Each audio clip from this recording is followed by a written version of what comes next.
सर्वेभ्यः नमो नमः।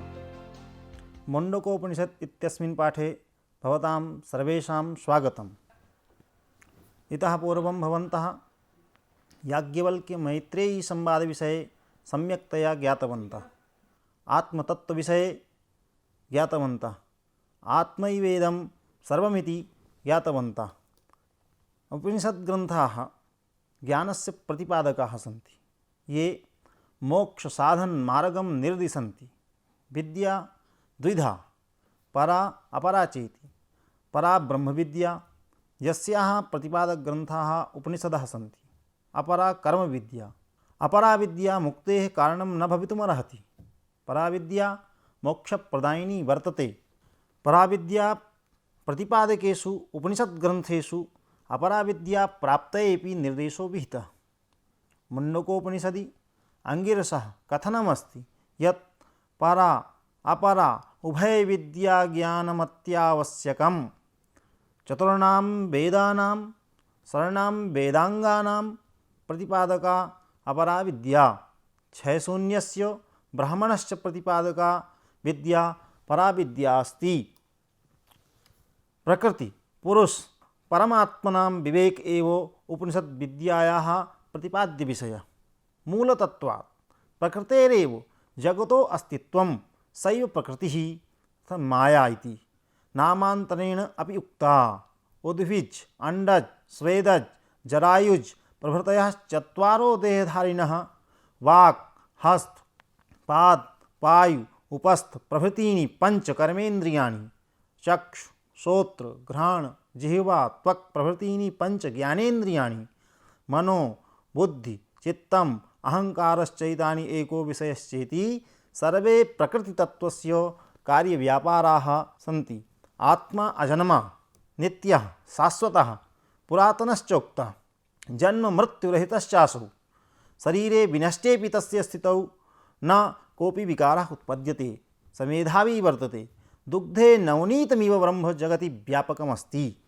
भवन्तः अस्य पाठस्य अध्ययनेन भवान् उपनिषद्ग्रन्थाः ज्ञानस्य प्रतिपादकाः सन्ति इति ज्ञास्यन्ति।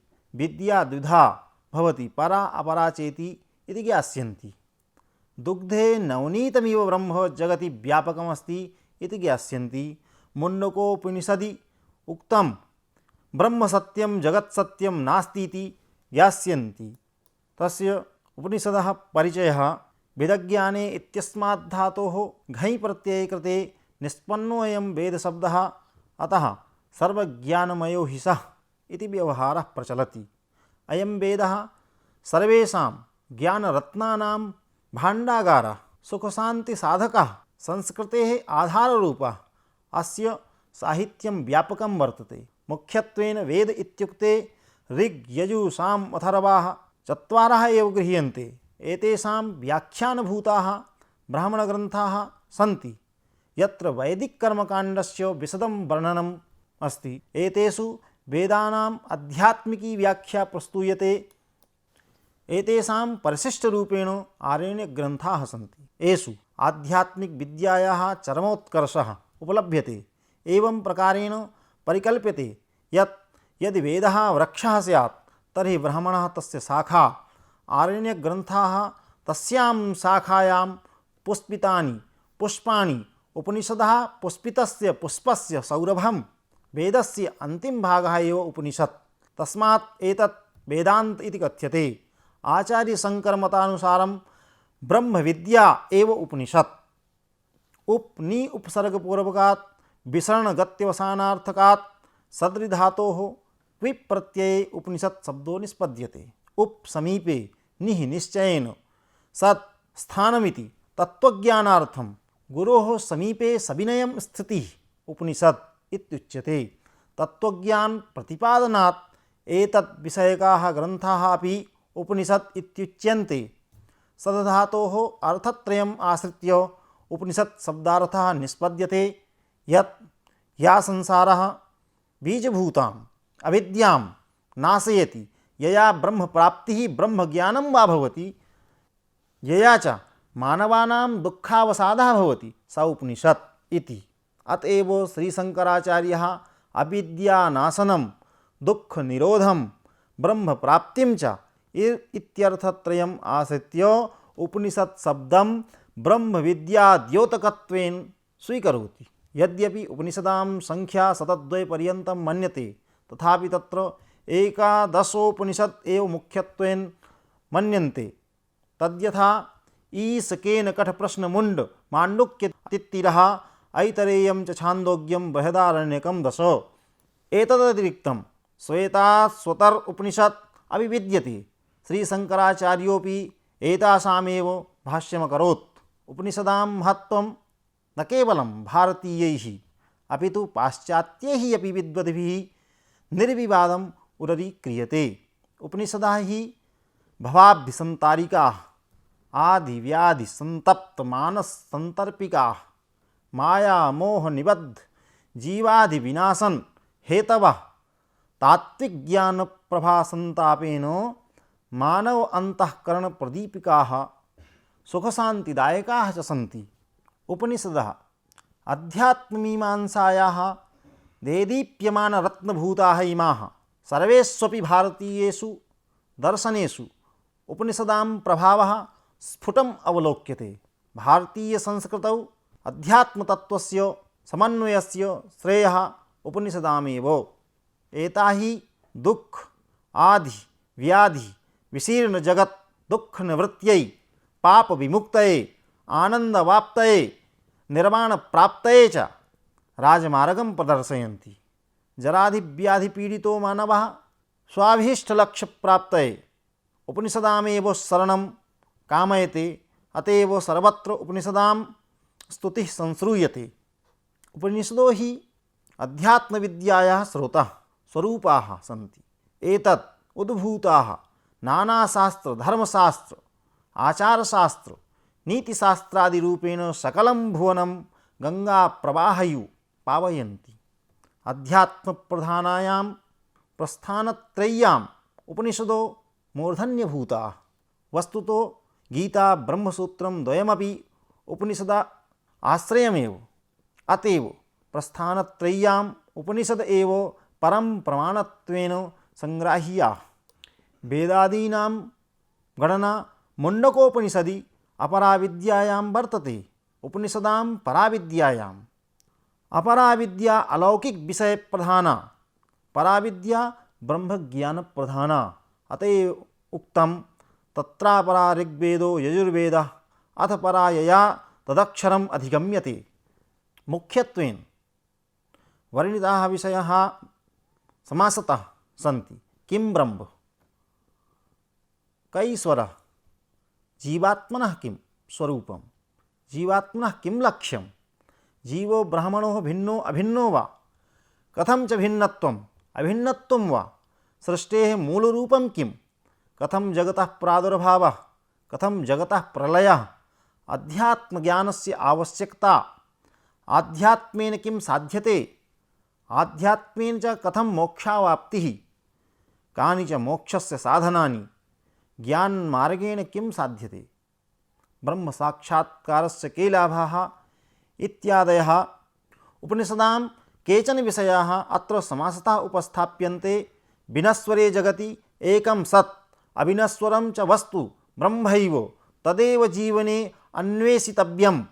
अस्थूलम् अण्वह्रस्वम् अदीर्घम् अरसगन्धम् अस्मिन्नु खल्वक्षरे गार्ग्याकाश ओतश्च प्रोतश्च तस्य ब्रह्मणः सत्तया एव वाक्चक्षुर्मन् आदिकं स्वकर्म कर्तुं प्रभवन्ति। यन्मनसा न मनुते येनाहुः मनोमतं तदेव ब्रह्मत्वं विद्धि नेदं यदि इदम् उपासते। जीवनेऽस्मिन् यदि ब्रह्मज्ञानं न स्यात् तर्हि जीवनं निष्फलमेव। तत्त्वज्ञानेन ब्रह्मदर्शनेन च जीवो मुक्तिं लभते। कठोपनिषदि ब्रह्मप्राप्तेः साधु साधनं वर्ण्यते। आत्मानं रथिनं विद्धि शरीरं रथमेव तु, बुद्धिं तु सारथिं विद्धि मनः प्रग्रहमेव च। इन्द्रियाणि हयान्याहुः विषयांस्तेषु गोचरान् आत्मेन्द्रियमनोयुक्तं भोक्ता इत्याहुः मनीषिणः। इति रूपकम् आश्रित्य अभिधीयते।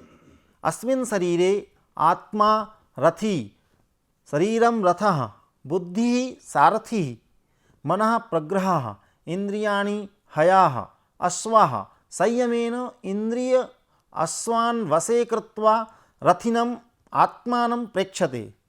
ब्रह्मणो अनिर्वचनीयत्वम् आश्रित्यैव उपनिषत्सु नेति नेति प्रोच्यते। ब्रह्म साक्षात्कार एव उपनिषदां चरमं लक्ष्यम्। ब्रह्म साक्षात्कारेणैव सर्वपाप निरोधो मोक्षावाप्तिश्च। तमेव विदित्वाति मृत्युमेति नान्यः पन्था विद्यते अनाय। मुण्डकोपनिषदः परिचयः प्रस्तूयते। तत्र अथर्ववेदस्य शौनकशाखया सम्बद्धा उपनिषदस्ति। अत्र त्रयः मुण्डकाः सन्ति। अस्य नामकरणं मुण्डनामधेयान् साधूनाम् आधृत्य कृतमस्ति। अत्र परा अपरा विद्यायाः रहस्यम् अवबोधितमस्ति। अत्र ब्रह्मणा अथर्वाङ्गिरसे ज्ञानं दत्तम्। अत्र मनुष्यैः ज्ञातुं योग्ये द्वे विद्ये परा अपरा च वर्णिते स्तः। यया अक्षरं परब्रह्म विज्ञातं भवति सा परा विद्या, सा विद्या या विमुक्तये। तथा चत्वारो वेदाः शिक्षादीनि वेदाङ्गानि अपरा विद्या नाम्ना ज्ञायन्ते। मुण्डकोपनिषदि जीवात्मनः परब्रह्मणः वेदाभिमतः त्रैतवादः प्रस्तूयते। तत्रैकः ईश्वरः अभोक्ता साक्षिरूपश्च, द्वितीयो जीवः कर्मफलभोक्ता, तृतीयः प्रकृतिश्च अचेतना। दृष्टान्तरूपेण प्रकृतिः वृक्षः, जीवैश्वरो च तत्रस्थौ पक्षिणौ। अत्र द्वासुपर्णा सयुजा सखाया इति मन्त्रस्य व्याख्या प्रस्तूयते। प्रथमं द्वासुपर्णा सयुजा सखाया समानं वृक्षं परिसस्वजाते, तयोरन्यः पिप्पलं स्वादवत्य अनस्नन् अन्योभिचकासीत्।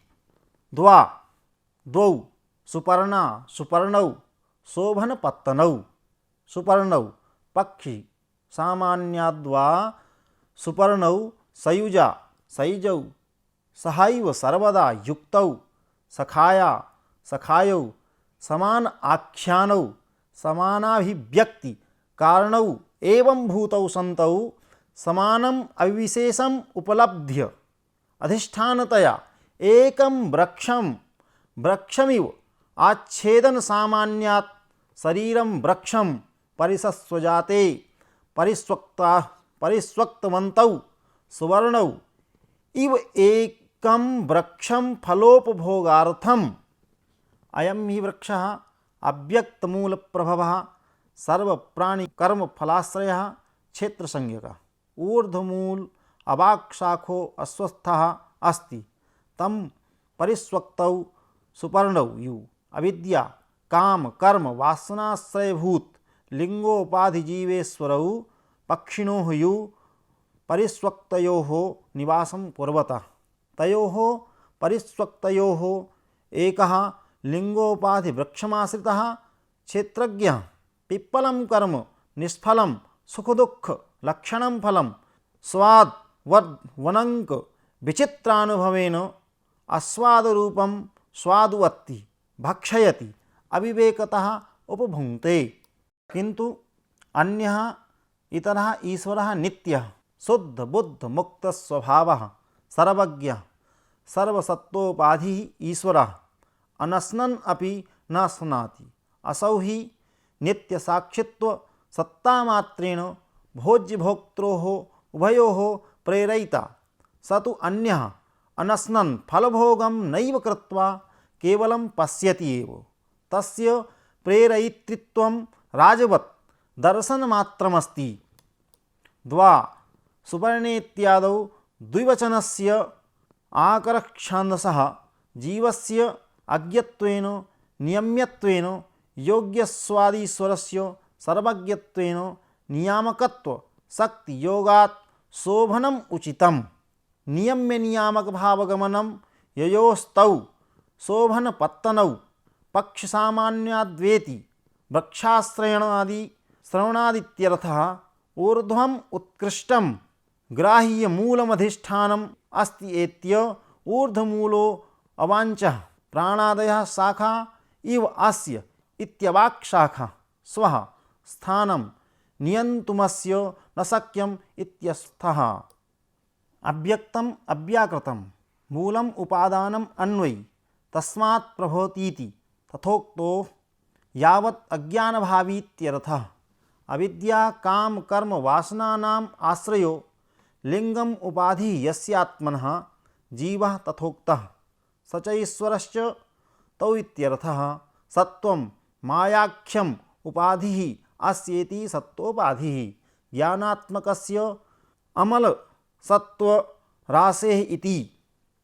द्वितीय मंत्रस्य व्याख्या प्रस्तूयते। तत्र द्वितीय मंत्रेण ईश्वर दर्शनेन जीवस्य शोक निवृत्तिः भवति।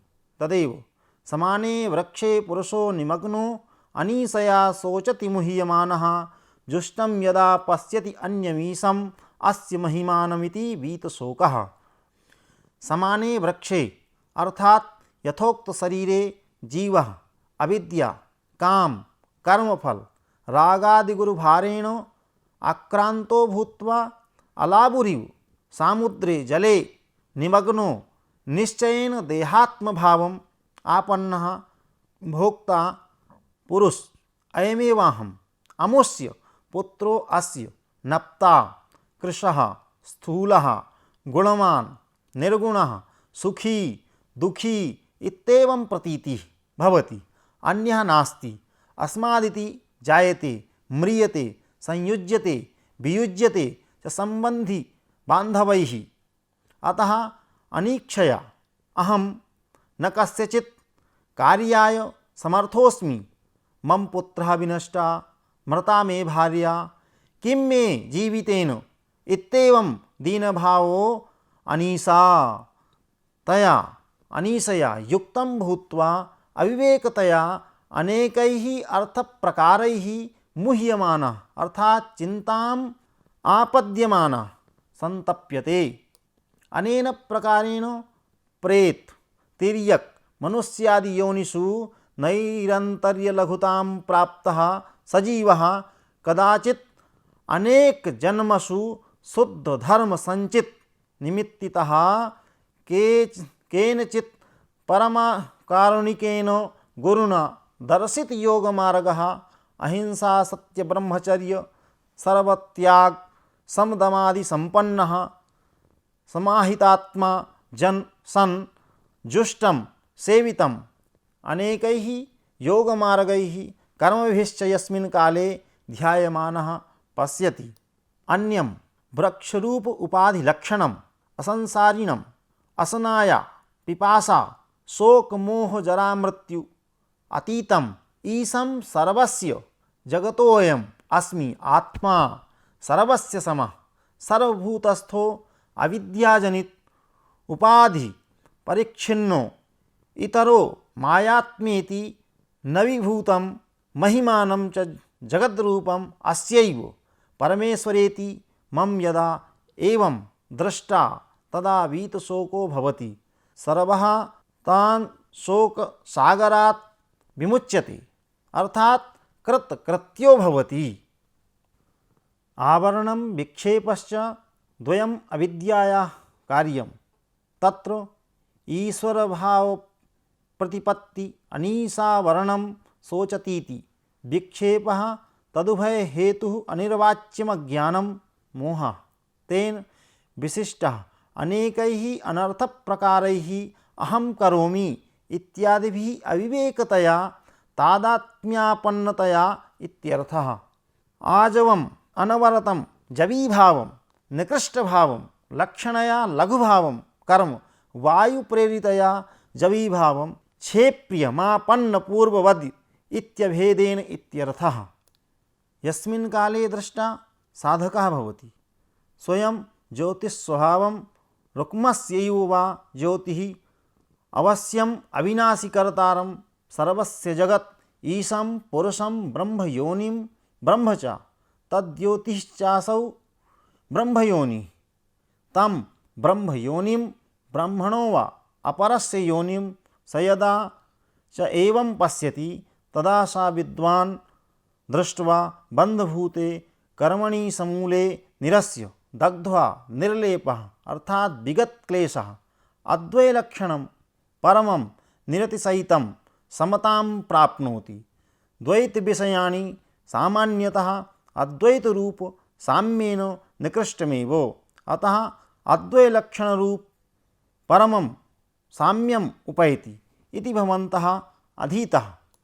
भवन्तः आनन्दम् अवाप्तः इति आशास्ते। अस्मिन् उपनिषद आरण्यक भागे भवन्तः वैदिक साहित्यस्य परिचयः, आरण्यकानां परिचयः, महत्त्वं च उपनिषदां परिचयः, बृहदारण्यकोपनिषत्, तैत्तरीय आरण्यक, मुण्डकोपनिषत्, पंचमहायज्ञानां परिचयः, तेषां महत्त्वं वैशिष्ट्यं च सम्यक् रूपेण ज्ञातवन्तः। शुभं भूयात्। धन्यवादः।